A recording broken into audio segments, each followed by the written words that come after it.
Este es un relato de Edgar Allan Poe titulado Silencio.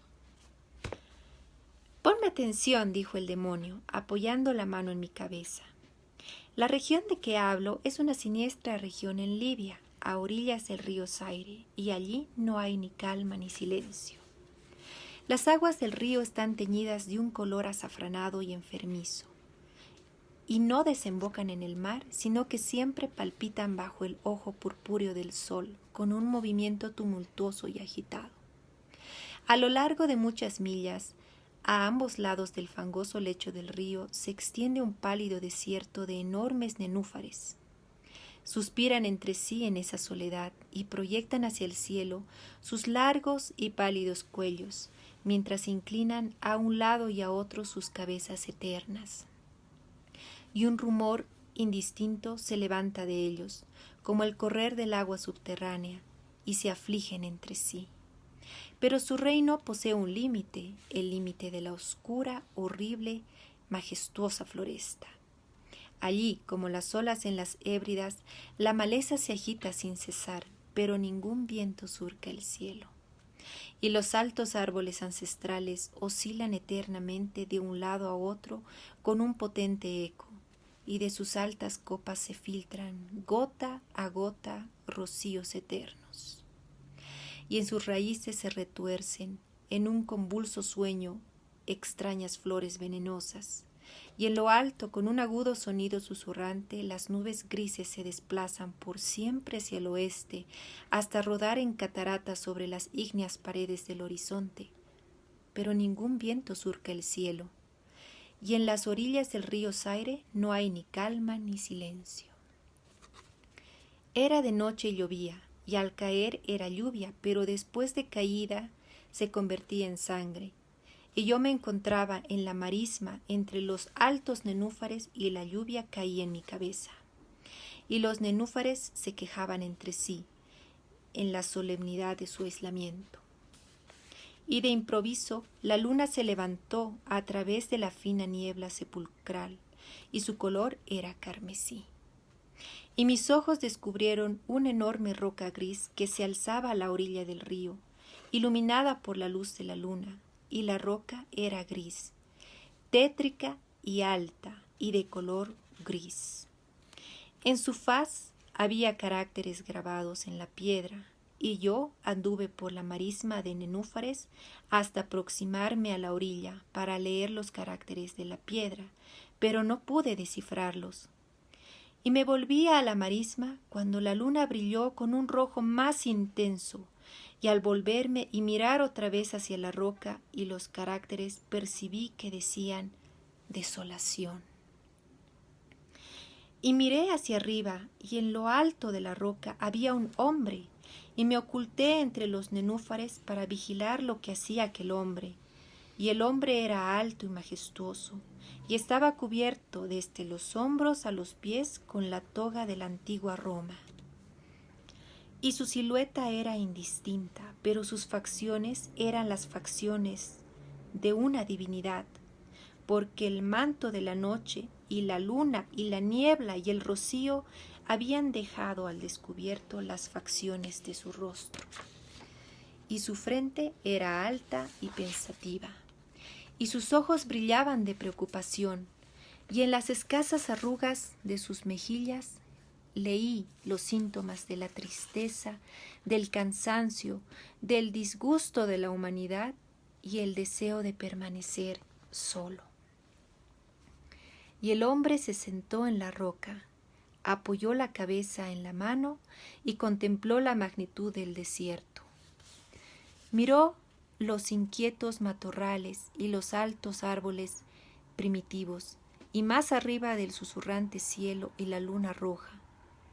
Y yo me mantuve al abrigo de los nenúfares, vigilando las acciones de aquel hombre. Y el hombre tembló en la soledad, pero la noche transcurría, y él continuaba inmóvil en la roca. El hombre distrajo su atención del cielo y dirigió la mirada hacia el melancólico río Zaire, las aguas amarillas y siniestras y las pálidas legiones de nenúfares, y escuchó los lamentos de los nenúfares y el murmullo que se originaba en ellos. Y yo me mantenía oculto y observaba las acciones de aquel hombre. Y el hombre tembló en la soledad, pero la noche seguía y él seguía sentado en la roca. Entonces me sumí en las profundidades de la marisma, vadeando a través de la soledad de los nenúfares, y llamé a los hipopótamos que habían entre los pantanos, en las profundidades de la marisma. Y los hipopótamos escucharon mi llamada y vinieron con los behemoth al pie de la roca, y rugieron sonora y espantosamente bajo la luna. Y yo me mantenía oculto y observaba las acciones de aquel hombre. Y el hombre tiritó en la soledad, pero la noche proseguía y él continuaba sentado en la roca. Entonces maldije los elementos con la maldición del malestar, y una terrible tempestad se congregó en el cielo, donde antes no había viento, y el cielo se volvió lívido con la violencia de la tempestad, y la lluvia azotó la cabeza del hombre, y las aguas del río se desbordaron, y el río agitado se cubría de espuma, y los nenúfares alzaban clamores, y la floresta se desmoronaba ante el viento, y rodaba el trueno, y caía el rayo, y la roca vacilaba en sus cimientos. Y yo me mantenía escondido y observaba las acciones de aquel hombre. Y el hombre tiritó en la soledad, pero la noche seguía y él continuaba sentado. Entonces me puse furioso y maldije con la maldición del silencio, el río y los nenúfares, y el viento y la floresta, y el cielo y el trueno y los suspiros de los nenúfares, y quedaron malditos, y reinó el silencio. Y la luna cesó de trepar hacia el cielo, y el trueno murió, y el rayo no tuvo ya luz, y las nubes permanecieron inmóviles, y las agujas bajaron a su nivel y se estacionaron. Y los árboles dejaron de balancearse, y los nenúfares ya no gimieron, y no se oyó más el murmullo que nacía de ellos, ni la mínima sombra de sonido en toda la extensión del desierto ilimitado. Y miré los caracteres de la roca, y habían cambiado, y los caracteres anunciaban silencio.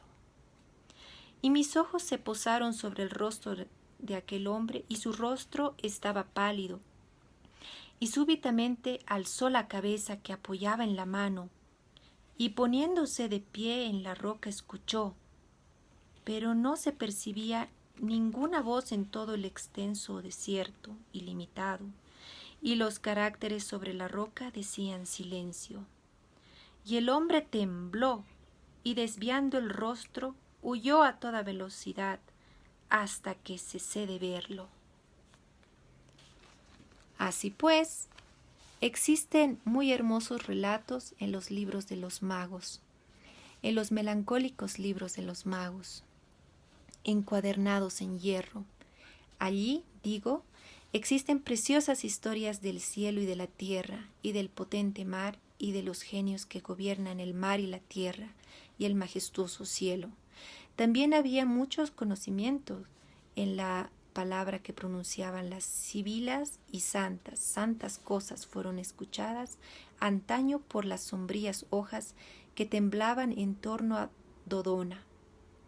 Pero, tan cierto como que Alá existe, digo que la fábula que me contó el demonio, que se sentaba a mi lado a la sombra de la tumba, es la más pasmosa de todas. Y cuando el demonio finalizó su historia, se dejó caer en la cavidad de la tumba y rió. Y yo no pude reír con él, y me maldijo porque no lo hacía. Y el lince que eternamente mora en la tumba salió de ella y se tendió a los pies del demonio y lo miró a los ojos sin pestañear.